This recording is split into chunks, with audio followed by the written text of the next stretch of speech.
अंजलि नाम की एक टीचर थी। वो कक्षा 5 की क्लास टीचर थी। उसकी एक आदत थी कि वह कक्षा में आते ही हमेशा लव यू ऑल बोला करती थी, मगर वो जानती थी कि वह सच नहीं बोल रही है। वह कक्षा के सभी बच्चों से एक जैसा प्यार नहीं करती थी। कक्षा में एक ऐसा बच्चा था जो उनको फटी आंख भी नहीं भाता था। उसका नाम था राजू। राजू मैली कुचली स्थिति में स्कूल आया जाया करता था। उसके बाल खराब होते, जूतों के बंद खुले, शर्ट के कॉलर पर मैल के निशान। पढ़ाई के दौरान भी उसका ध्यान कहीं और ही होता था। मैडम के डांटने पर वह चौंक कर उन्हें देखता, मगर उसकी खाली खाली नजरों से साफ पता लगता रहता कि राजू शारीरिक रूप से कक्षा में उपस्थित होने के बावजूद भी मानसिक रूप से गायब है। धीरे धीरे मैडम को राजू से नफरत सी होने लगी। क्लास में घुसते ही राजू मैडम की आलोचना का निशाना बनने लगता। सब बुराई के उदाहरण राजू के नाम पर किए जाते। बच्चे उस पर खिलखिलाकर हंसते और मैडम उसको अपमानित करके संतोष प्राप्त करती। राजू ने हालांकि किसी बात का कभी कोई जवाब नहीं दिया था। मैडम को वह एक बेजान पत्थर की तरह लगता, जिसके अंदर आत्मा नाम की कोई चीज नहीं थी। प्रत्येक डांट, व्यंग और सजा के बावजूद वह बस अपनी भावनाओं से खाली नजरों से उन्हें देखा करता और सिर झुका लेता। मैडम को अब इससे गंभीर नफरत हो चुकी थी। पहला सेमेस्टर समाप्त हुआ और प्रोग्रेस रिपोर्ट बनाने का चरण आया तो मैडम ने राजू की प्रगति रिपोर्ट में ये सब बुरी बातें लिख डाली। प्रगति रिपोर्ट माता पिता को दिखाने से पहले हेडमास्टर के पास जाया करती थी। उन्होंने जब राजू की प्रोग्रेस रिपोर्ट देखी तो मैडम को बुला लिया। मैडम, प्रगति रिपोर्ट में कुछ तो राजू की प्रगति भी लिखनी चाहिए। आपने तो जो कुछ लिखा है इससे राजू के पिता बिल्कुल निराश हो जाएंगे। मैडम ने कहा, मैं माफी मांगती हूँ, लेकिन राजू एक बिल्कुल ही अशिष्ट और निकम्मा बच्चा है। मुझे नहीं लगता कि मैं उसकी प्रगति के बारे में कुछ लिख सकती हूँ। मैडम घृणित लहजे में बोलकर वहां से उठकर चली गई और फिर स्कूल की छुट्टी हो गई। अगले दिन हेडमास्टर ने एक विचार किया और उन्होंने चपरासी के हाथ मैडम की डेस्क पर राजू की पिछले वर्षों की प्रगति रिपोर्ट रखवा दी। अगले दिन मैडम ने कक्षा में प्रवेश किया तो रिपोर्ट पर नजर पड़ी। पलटकर देखा तो पता लगा कि यह राजू की प्रगति रिपोर्ट है।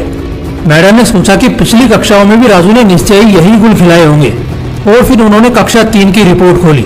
रिपोर्ट पढ़कर उनकी आश्चर्य की कोई सीमा नहीं रही जब उन्होंने देखा कि रिपोर्ट उसकी तारीफों से भरी पड़ी है। उसमें लिखा था, राजू जैसा बुद्धिमान बच्चा मैंने आज तक नहीं देखा। बेहद संवेदनशील बच्चा है और अपने मित्रों और शिक्षक से बेहद लगाव रखता है। अंतिम सेमेस्टर में भी राजू ने प्रथम स्थान प्राप्त किया है। इसके बाद मैडम ने कक्षा 4 की रिपोर्ट खोली, जिसमें लिखा था, राजू अपनी माँ की बीमारी से बहुत तनाव में है। उसका ध्यान पढ़ाई से हट रहा है। राजू की माँ को अंतिम चरण का कैंसर हुआ है। घर पर उसका कोई और ध्यान रखने वाला नहीं है, जिसका गहरा प्रभाव उसकी पढ़ाई पर पड़ा है। नीचे हेडमास्टर ने लिखा कि राजू की माँ मर चुकी है और इसके साथ ही राजू के जीवन की चमक और रौनक भी। उसे बचाना होगा इससे पहले कि बहुत देर हो जाए। ये पढ़कर मैडम के दिमाग पर भयानक बोझ हावी हो गया। कांपते हाथों से उन्होंने प्रगति रिपोर्ट बंद की। मैडम की आंखों से आंसू एक के बाद एक गिरने लगे। मैडम ने साड़ी से अपने आंसू पोंछे। अगले दिन जब मैडम कक्षा में दाखिल हुई तो उन्होंने अपनी आदत के अनुसार अपना पारंपरिक वाक्यांश आई लव यू ऑल दोहराया, मगर वह जानती थी कि वह आज भी झूठ बोल रही है, क्योंकि इसी क्लास में बैठे एक उलझे बालों वाले बच्चे राजू के लिए जो प्यार वह आज अपने दिल में महसूस कर रही थी, वह कक्षा में बैठे और किसी भी बच्चे से अधिक था। पढ़ाई के दौरान उन्होंने रोजाना दिनचर्या की तरह एक सवाल राजू पर दागा और हमेशा की तरह राजू ने सिर झुका लिया। जब कुछ देर तक मैडम से डांट फटकार और बाकी स्टूडेंट्स की हंसी की आवाज उसके कानों में नहीं पड़ी तो उसने अचंभे में सिर उठाकर मैडम की ओर देखा तो उनके माथे पर आज गुस्सा नहीं था, वो मुस्कुरा रही थी। उन्होंने राजू को अपने पास बुलाया और उसे सवाल का जवाब बताकर जबरन दोहराने के लिए कहा। राजू 3-4 बार के आग्रह के बाद अंततः बोल ही पड़ा। इसका जवाब देते ही मैडम ने न सिर्फ खुद कुसंदाज होकर तालियां बजाई बल्कि सभी बच्चों से भी बजवाई। फिर तो यह दिनचर्या बन गई। मैडम हर सवाल का जवाब अपने आप बताती और फिर उसकी खूब सराहना और तारीफ करती। प्रत्येक अच्छा उदाहरण राजू के कारण दिया जाने लगा। धीरे धीरे पुराना राजू सन्नाटे की कब्र फाड़कर बाहर आ गया। अब मैडम को सवाल के साथ जवाब बताने की जरूरत नहीं पड़ती। वह रोज सही उत्तर देकर सभी को प्रभावित करता और नए नए सवाल पूछकर सबको हैरान भी करता। उसके बाल अब कुछ हद तक सुधरे हुए होते, कपड़े भी काफी हद तक साफ होते, जिन्हें शायद वह खुद धोने लगा था। देखते ही देखते साल समाप्त हो गया और राजू ने दूसरा स्थान हासिल कर कक्षा 5वीं पास कर ली। यानी अब वह दूसरी जगह स्कूल में दाखिल होने के लिए तैयार था। कक्षा 5वीं के विदाई समारोह में सभी बच्चे मैडम के लिए सुंदर उपहार लेकर आए और मैडम की टेबल पर ढेर लग गया। इन खूबसूरती से पैक हुए उपहारों में एक पुराने अखबार में बदतर सलीके से पैक हुआ एक उपहार भी पड़ा था। बच्चे उसे देखकर हंस रहे थे। किसी को जानने में देर नहीं लगी कि ये उपहार राजू लाया होगा। मैडम ने उपहार के इस छोटे से पहाड़ में से लपक कर राजू वाले उपहार को निकाला। खोलकर देखा तो उसके अंदर एक महिलाओं द्वारा इस्तेमाल करने वाली इत्र की आदि इस्तेमाल की हुई शीशी और हाथ में पहनने वाला एक बड़ा सा कंगन था, जिसके ज्यादातर मोती झड़ चुके थे।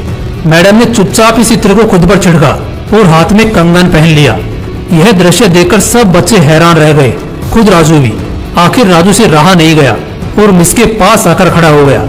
कुछ देर बाद उसने अटक अटक कर मैडम को बोला, आज आप में से मेरी माँ जैसी खुशबू आ रही है। इतना सुनकर मैडम की आंखों में आंसू आ गए और मैडम ने राजू को अपने गले से लगा लिया। राजू अब दूसरी स्कूल में जाने वाला था। राजू ने दूसरी जगह स्कूल में दाखिला ले लिया था। समय बीतने लगा। दिन सप्ताह, सप्ताह महीने और महीने साल में बदलते भला कहाँ देर लगती है। मगर हर साल के अंत में मैडम को राजू से एक पत्र नियमित रूप से प्राप्त होता, जिसमें लिखा होता, इस साल में कई नए टीचर्स से मिला, मगर मैडम आप जैसा कोई नहीं था। फिर राजू की पढ़ाई समाप्त हो गई और पत्रों का सिलसिला भी समाप्त। कई साल आगे गुजरे और मैडम रिटायर हो गई। एक दिन मैडम के घर अपनी मेल में राजू का एक पत्र मिला, जिसमें लिखा था, इस महीने के अंत में मेरी शादी है और आपके बिना शादी की बात मैं नहीं सोच सकता। एक और बात, मैं जीवन में बहुत सारे लोगों से मिल चुका हूँ, मगर आप जैसा कोई नहीं है। आपका डॉक्टर राजू। पत्र के साथ ही प्लेन का आने जाने का टिकट भी उसमें अटैच था। मैडम खुद को हरगिज नहीं रोक सकी। उन्होंने अपने पति से अनुमति ली और वह राजू के शहर के लिए रवाना हो गई। शादी के दिन जब वह शादी की जगह पहुंची तो थोड़ी लेट हो चुकी थी। उन्हें लगा समारोह समाप्त हो चुका होगा, मगर यह देखकर उनके आश्चर्य की सीमा नहीं रही कि शहर के बड़े डॉक्टर, बिजनेसमैन और यहाँ तक कि वहाँ पर शादी कराने वाले पंडित जी भी थक गए थे कि आखिर कौन आना बाकी है। मगर राजू समारोह में शादी के मंडप के बजाय गेट की तरफ टकटकी लगाए उनके आने का इंतजार कर रहा था। फिर सबने देखा कि जैसे ही एक बूढ़ी औरत ने गेट से प्रवेश किया, राजू उनकी ओर लपका और उनका वह हाथ पकड़ा जिसमें उन्होंने अब तक वह कड़ा पहना हुआ था, कंगन पहना हुआ था, और उन्हें सीधा स्टेज पर ले गया। राजू ने मायक हाथ में पकड़कर कुछ यूं बोला, दोस्तों, आप सभी हमेशा मुझसे मेरी माँ के बारे में पूछा करते थे और मैं आप सबसे वादा किया करता था कि जल्द ही आप सबको उनसे मिलाऊंगा। ध्यान से देखो, यह है मेरी प्यारी सी माँ। दुनिया की सबसे अच्छी है मेरी माँ। यह मेरी माँ है। दोस्तों, इस सुंदर सी कहानी को सिर्फ शिक्षक और शिष्य के रिश्ते के कारण ही मत सुनिएगा।